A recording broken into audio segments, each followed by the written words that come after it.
Բարև ձեզ, ես Փրենի Դավթյանն եմ եւ Սուրեն Պետրոսյանի հետ այսօր կսկսենք մեր հարցերը։ Ողջույն Սուրեն։ Ողջույն։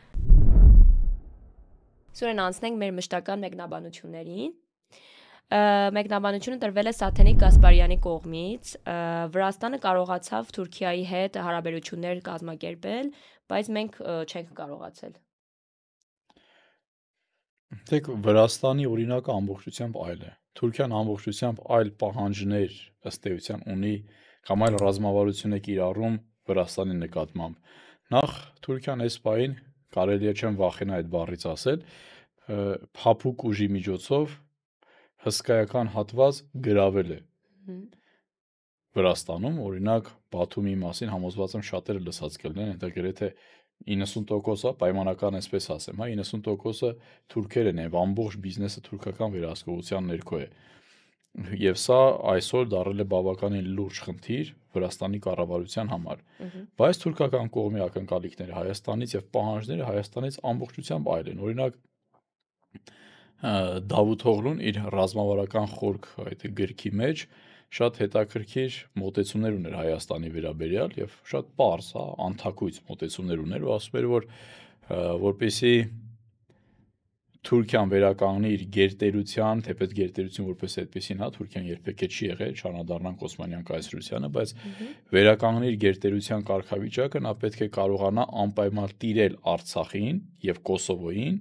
հետո բնականաբար նաեւ իր մեծ ազդեցություն ունեն Հայաստանի նկատմամբ, պարտադրելով իր օրակարգը Հայաստանին, որը կապահովի նաև իհարկե նաև շատ այլ պետությունների հետ մեկտեղ, բայց այս երկուսը շատ կարևոր են։ Ինչի՞ բայց։ Որովհետև օրինակ Արցախ եւ Կոսովոն ռազմավարական նշանակություն ունեն ազդեցության տարածման համար Թուրքիայի համար եւ նաեւ Հայաստանը որպես այդ պանթուրքիստական ծրագրի մեջ ընկղմված կամ մեջ մտած սեփ լրջագույն խնդիր է պանթուրքական ծրագիր իրականացնելու համար։ Եվ դրա մասին սովորաբար շատ հակիրճ ներկայացնելու համար թուրքական կողմը մշտապես խոսել է, անգամ իրենց գիտական ուղղային կենտրոններ են դրա մասին խոսել։ Նրանք երբեք չեն թաքցրել իրենց նպատակները,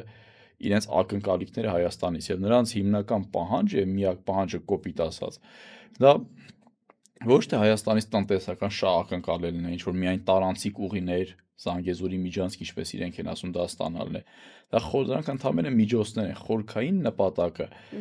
հայկական տարը որպես այդպեսին հնազանդեցնել կամ չեզոքացնելն է։ Եվ հենց դրա համար է դրան է ուղղված Թուրքիայի պահանջները, որ Հայաստանի իշխանությունը անընդհատ իրագործում է, հրաժարվել պատմությունը, հրաժարվել ինքնությունից, ցեղասպանությունը հարցականի տակ դնել եւ բազմաթիվ այսպիսի օրինակներ։ Այսինքն Հայաստանը Թուրքիայի համար շատ ավելի այլ նշանակություն ունի, հետեւաբար Հայաստանի դեմ կիրառվող գործիքները, միջոցները ամբողջությամբ այլ են։ Եթե մի պարագայում միայն փափուկ ուժն է կիրառվում, Հայաստանի դեմ նաեւ բիրտ ուժն է կիրառվի, որին զուգահեռ նաեւ բնականաբար ինչ որ ժամանակ հետո նաեւ փափուկ ուժն է կիրառվելու։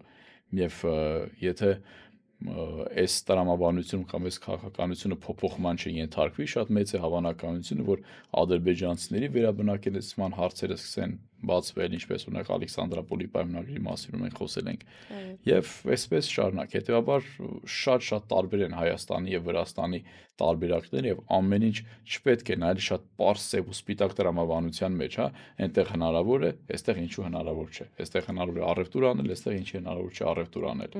Պետությունների քաղաքականության իրականացման հիմքում մշտապես մեր իրականությունը ընկած է ինքնության քաղաքականությունը, տնտեսական միջոցները, դրանք ընդհանրապես միջոցներ են եւ ոչ թե նպատակներ։ Հասկացանք, շատ շնորհակալություն։ Ուղղակի ուզում եի հասկանալ ըստ ձեր կարծիքին, կարողա այդ հնարավորությունը մեր կողմից, այսինքն ստացվի, թե ընդհանրապես չէ։ Բնականաբար այդ հնարավորությունը մենք ունենք միշտ։ Այդ մյուս մեծ միֆն է, որ մեզ միշտ տրամադրվում է, որ մեզնից որևիցե բան կախված չի։ Մենք շատ փոքր պետություն ենք, եթե այդ տրամաբանությամբ մենք առաջնորդվենք, ուրեմն աշխարհում պետք է լինեն 1-2 պետություններ, գերհզոր պետություններ, որոնք կլանել են բոլոր այլ փոքր պետություններին։ Ամեն ինչ այդպես պարզ թվաբանական գումարով չի։ Եվ մեր աշխարհաքաղաքական իրավիճակը շատ նման է բնությանը։ Այո։ Համոզված եմ շատերս լսած կլինենք, երբ ասում ենք բնության մեջ կամ բնությունը ընդհանրապես ներդաշնակ է։ Մենք ինչ ենք հասկանում, երբ ասում ենք բնությունը ներդաշնակ է։ Դա չի նշանակում, չէ՞, որ օրինակ բնության մեջ նապաստակը կամ չգիտեմ եղնիկը չի նշանակում ինքը անվտանգ է, բայց ինքը անգամ վտանգված լինելով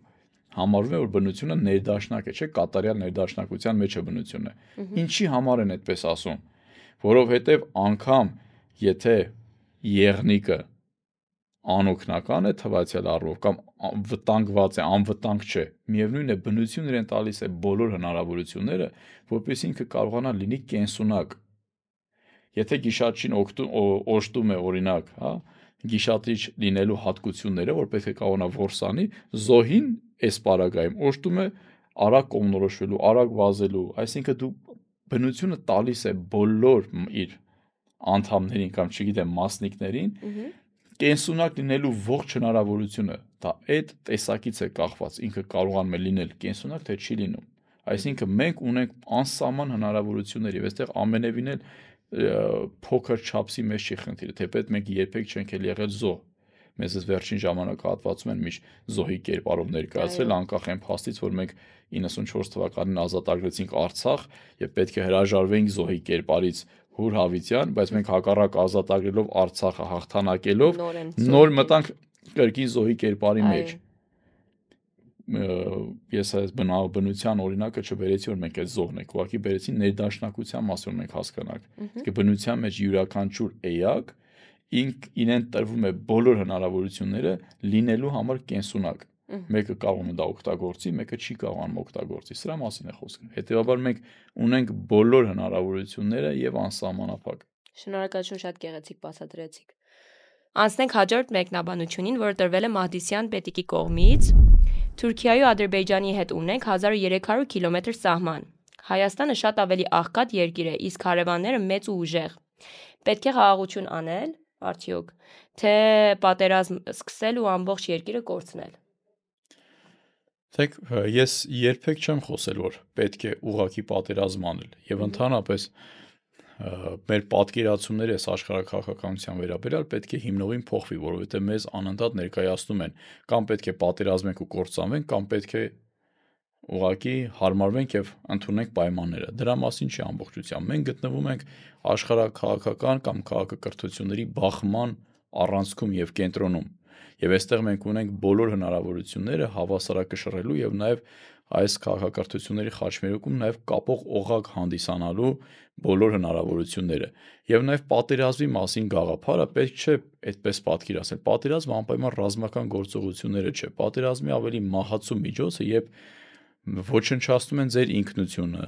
ձեր պատմությունը, ձեզ որպես տեսակ, որպես այդպեսին, որպես գործոն ձեզ վերացնում են։ Մենք այսօր էլ շատ ավելի լուրջ ու խորքային պատերազմի մեջ են գտնվում, թեպետ ռազմական գործողություններ այս բանին չկան, բայց մենք հենց այդ պատերազմի մեջ ենք հենց այսօր գտնվում, որովհետև թշնամին մեզնից ստանում է ամեն օր այն, ինչ պահանջում է, հետևաբար իմաստը ո՞րն է ռազմական գործողությունների դիմելու։ Այսինքն պատերազմի գաղափարը անգամ պետք է փոխվի։ Եվ որևիցե մեկը ես երբևիցե չեմ ասել, որ ես կողմ եմ կամ ցանկանում եմ պատերազմ։ Իմ ասելիքը մշտապես եղել է այն, որ մենք պետք է կարողանանք շատ ամուր պահել մեր ազգային ինքնությունը, միևնույն ժամանակ ճանաչելով աշխարհակաղակական խաղի կանոնները, օգտագործել այդ հմտությունները եւ հավասարակշռման եւ շահերի համադրման մեխանիզմով կարողանալ պահպանել մեր պետությունը, մեր ինքնությունը եւ մեր կենսունակությունը։ Հաջորդ մեկնաբանությունը տրվել է Վահրամի կողմից։ Դուք հաճախ խոսում եք ազգային էլիտայի մասին, բայց որտեղից նա հայտնվի, եթե այսօր արդեն էլիտան չունենք։ Ոնց Ռոյից կարա մի թիվ ստեղծվի, օրինակ 0+0 հավասար է 0։ Ինչ եք մտածում դրա մասին։ Անկախ նրանից, թե ինչքան դժվար կլինի էլիտայի ձևավորումը, այնուամենայնիվ այլընտրանք որպես այդպեսին չկա, որովհետև ցանկացած հասարակություն եւ պետություն կարող է հաջողել, գոյատևել եւ լինել կենսունակ բացառապես, եթե ունի էլիտա։ Ցավոք մենք ողջ երրորդ հանրապետության ժամանակ չենք ունեցել քաղաքական էլիտաներ։ Սա պետք է տարանջատել, ոչ թե քաղաքական վերնախավ, այլ քաղաքական էլիտաներ, որոնք ունեցել են ազգային ինքնություն, գործել են պետականամետ եւ այլն եւ այլն։ Բայց ես համաձայն չեմ նրա հետ, որ մենք էլիտաներ չունենք։ Այսօր իհարկե մենք չենք կարող էլիտա ձևավորել, դրա ժամանակ հենց այս պահին չունենք, բայց մենք կարող ենք էլիտաներ հավաքագրել, որովհետեւ մարդիկ, ովքեր ունեն պետականապետ եւ ազգային մտածողություն, իրենց առաջին պարտավորությունը, որ կարողանան ինքնակազմակերպվել եւ կարողանալ մեկը մյուսին գտնել, ինքնակազմակերպվել եւ քաղաքական գործընթացներին մասնակցել, գրանցել հաջողություն, գրանցել արդյունք, որից հետո երբ կունենանք իրականում հայկական իշխանություն, դրանից հետո նոր հնարավոր է հիմքը դնել էլիտայի ձևավորման, որտեղ էլիտայի ձևավորման հենց առանցքը առաջին հերթին կրթությունն է, որը շատ երկար տարիներ է մեզանից պահանջելու, սակայն այս պայն մեր գերխնդիրը պետք է լինի էլիտաների հավաքագրումը, իսկ դա հավատացեք դրա ռեսուրսը մենք ունենք ավելին քան անգամ մեզ անհրաժեշտ է ոչ միայն Հայաստանում, նաև Սփյուռքում, որտեղ շատ ավելի մեծ ռեսուրս ունենք։ Հետևաբար եւս մեկ անգամ խնդիրը էլիտայի հավաքագրումն է, որից հետո նոր կարող է սկիզբը դրվել էլիտայի ձևավորման։ Հուսով եմ դա մեզ կհաջողվի։